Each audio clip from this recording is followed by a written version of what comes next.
Mana kisana no nyakoro mogi nyisi ni wachako weche manyien mag ratil koda mago motende gi weche mag oula pachoka kata gi sani Milomi osegol sirikal bende lando kenge mopogore moseketi jopiny bende medo mi kwayo wawinja ni to weche mage makoro sani nitie gin midhiero machal kod mage masiche osekelo lal maromo nade e kendo ganda jo Kenya nyakoro mogi kawang'iyo mago motende kod weche makoro tudre kod midhiero mag pi oula kod koth.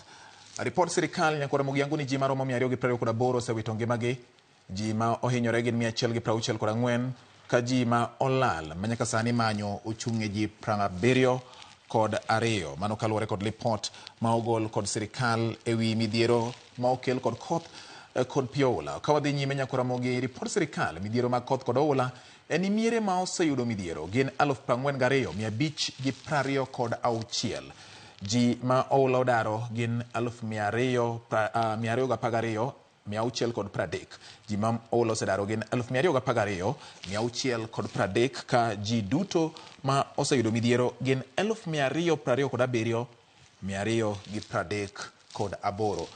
E weche mamoko bende mawuok otende kod weche mag midhiero mag koth kata oula report sirikal ni sikunde moseyudo midhiero gin 1,967 parne nyaka gi sani sirikal osechoro nyime yepo mag sikunde ka itimo nonro ewi ng'eyo ni to midhiero mar oula ni nyalo medore maromo nade mondo kikro chenro mag somo kata nyithindo kosedonjo e skul. Mano nyiso ni sikunde maromo 1,967 oseyudore midhiero mikelo kod pi oula.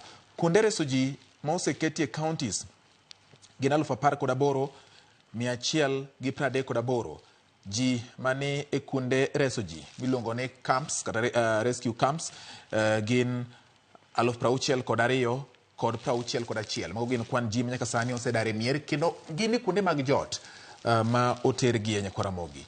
Kopogore kod mano ripode mag sirikal bende medo wuok kotene kod midhiero ma oseneno e pacho ka nyaka nyicha pi oula chakre. Counties ma oseyudo midhiero gin counties 37. Nyiso ni e counties 47 ma wan go nyakwara mogi pacho ka mana counties 10 kende ma pok oyudore midhiero ma ikelo kod pi oula ni to 37 pi oula kachiel kod koth osekelo e midhiero. Counties ma yudore alwora mar Nam Lolwe ma iluongo ni the Lake Region oting'o county ma Kisumu, Kisii, Nyamira, Migori, Siaya kod Homa Bay. Mago county ma okiewo kod Nam Lolwe kata ma yudore alwora mag Nam Lolwe ma oseyudore e midhiero mar pi oula. E gwenge ma kadho Nam Chumbi, counties ma pi oula osekelo midhiero oting'o Kwale, Mombasa, Kilifi kod Lamu. Gwenge mamoko ma bende midhiero ni osenene oting'o gwenge mag Hoho mar Okak, bende en achiel kuom gwenge ma midhiero osenene ka wadhi nyime nyakora mogi, gwenge mag masawa mar piny Kenya, gwenge mag ugwe mar Kenya, imbo mar Kenya to kod gwenge ma Nairobi. Gin moko kuom gwenge manyaka gi sani midhiero mar koth kod oula oseneno e counties 37 go nyakora mogi. E report sirikal bende wang'iyo chal mar yewni. Inyalo paro ni juma mokalo bang' ne yaw ma Kijabe muoch kendo kelo tho mar oganda kachiel kod lal mar mwandu. Sirikal nyicho nogolo wach ni mondo ji modak machiegni kod yewni mondo dar ponono ni masira ma kamano ne nyalo tudore kata ne nyalo tuch kendo to giyud ka gisewuok kendo gidhi kuonde ma oting'ore gi malo. Nyaka gi sani kwan yewni ma osenon gin yewni 192 kendo magi gin yewni ma pod medo pong' kaluwore kod nonro ma osetim kod sirikal. E gwenge mag masawa mar piny Kenya kata Central yewni 60 osenon, gwenge mag ugwe kata Eastern yewni 39 osenon, gwenge mag Hoho mar Okak kata Rift Valley yewni 29 osenon, ka gwenge mag kadho Nam Chumbi maromo yewni 22 osenon kod sirikal ewi weche mag pong' kendo kelo midhiero ka pono ni ok okaw okenge ma oketore. Kwan yewni moseneno nyakora mogi ka wadhi nyime gwenge mag imbo mar piny Kenya kata Western gin yewni 21, Nairobi 12, Eastern yewni maromo 5 osenon, ka gwenge ma Nyanza osenone yewni maromo 4 kotende kod weche mag midhiero minyalo kel kod pi oula. Ka wasudo nyime nyakora mogi ewi report motende kod weche mag pi oula, okenge ma sirikal osekawo nyaka gi sani. Milome mar dar ne ochiw tarik 2 dwe mar 5 e higani. Mano ochiw ni mondo mi ng'ata modak machiegni kod aora mita 30 kowuok e aora. Jok modak kuonde manyalo sienyore, jok modak kuonde ma pi oula janyorie ji, kaachiel kod joma bende odak kuonde ma samoro midhiero mag polo nyalo muochie, mondo ne odar ei seche 48. Mano ne nyiso ndalo 2 kowuok tarik 2 dwe mar 5 2024.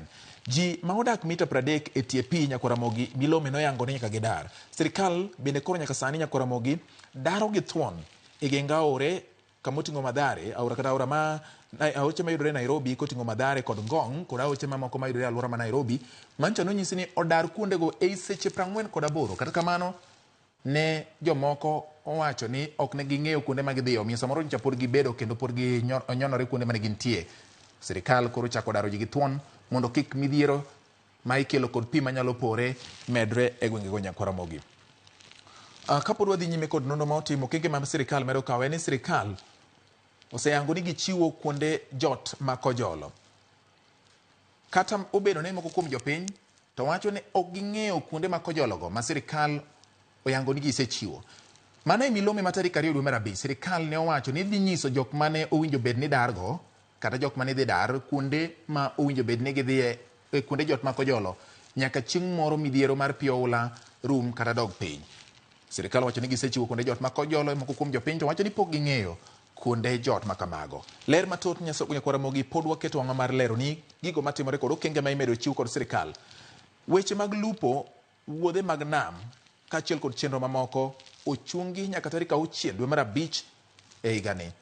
Jok ma joher go abal e nam, jok ma samoro dhi adhiya e kwang', ng'ato wacho ni achopo e dho nam ka we aringe gi yie matin e nam, gin weche ma nyaka gie sani Nyakwaramogi pod okum kaluwore kod weche mag apaka, koth manyalo jukie nam kendo kelo midhiero kaachiel kod gik machal kamago. Siem bende ogol ne jopiny matiyo gi nderni ahinya ma Nyanza, Western kod Rift Valley ni mondo gibed motang' ahinya. Ang'o momiyo ichiwo siem ma kama?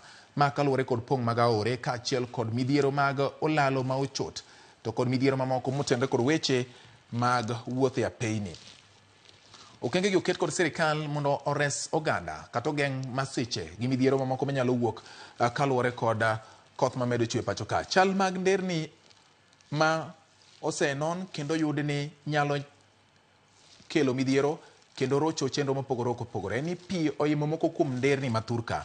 Magi gin moko kuom weche mana nyisi ni osemiyo sirikal koro wacho ni owinjo bed ni ji bedo motang' e kuonde ma giwuothe. Oula bende ringo kod kite chuodho kaachiel kod kit yien mopogore opogore gi yugi mopogore opogore kendo samoro ole ndara. Omiyo kopo ni ng'ato ni tiyo gi apaya kata bed ni en seche mag otieno kata seche mag odiechieng', inyalo po ka pi obiro kod yien momukore kowuok kata mana ewi got kendo ridore godo, pi nyalo ng'ielore gi kidi kaachiel kod chuodho kendo nyalo kelo midhiero. Mano emomiyo inyiso oganda mondo mi obed motang' ahinya e apeyni, ahinya e gwenge ma Nyanza kod imbo mar piny Kenya. Nyaka gie sani yore moko bende okunyore. Ki in ng'at maringo e apeyni mopogore opogore, ibiro yudo bugni mathoth ahinya ma iluongo ni potholes manitiere moko kuom apeyni e kuonde ma ji wuothe. Kasto nitiere olalo moko ma opong'. Ranyisi en olalo ma ahero ma bende nyaka gie sani Nyakwaramogi nyopong' kendo ng'iko wuoth e apaya matudo Kisumu to kod gwenge mamoko kama oting'o Kericho, oting'o Kisii, oting'o Homa Bay kaachiel kod Migori to kod gwenge mamoko bende. Kopogore kod mano, chal mar nderni moko bende Nyakwaramogi en ni odundu moko mag keyo pi nyaka gie sani odinore. Mage miyo koro pi manowinjo bed ni kalo e odundugo olore e apeyni. Nderni mamoko ochot. Nyiso ni ka en olalo nyalo bet ni osienyore kata ngegu obedo e chuny apaya ma koro nyamburko ok nyal kalo kawuok lokani madhi loka machielo. Sienyruok mar lowo bende oketho nderni moko Nyakwaramogi. Ka lowo osienyore to nyalo sienyore kadhi piny kata nyalo sienyore kawuok oko to biro olo chuodho madino apaya. Gin moko kuom chal mag nderni ma wan godo gi kindeni e kinde ma koth medo chwe pacho ka. Ka wang'iyo chal mar kor lwasi e Kenya, ma en kaluwore kod nonro mogol kod jolony koro chal kor lwasi miluongo ni the Kenya Meteorological Department, yamo mapek ma iluongo ni Cyclone Hidaya, ma en yamb nyakoi ma oselandi ni nyalo wuok e gwenge mag milambo mar Nam Ataro ma Indian Ocean ka idho. En ni yamb nyakoi miluongo ni Cyclone Hidaya ni teko ni koro chal ka ma odok piny bang' futo gi Haiti e piny mar Tanzania. Kendo dipo ka ok ochopo e piny Kenya ka kod teko mamalo ahinya ka kane iparo no nyalo chopo. Kata kamano, okwa jopiny mondo omi obed motang'.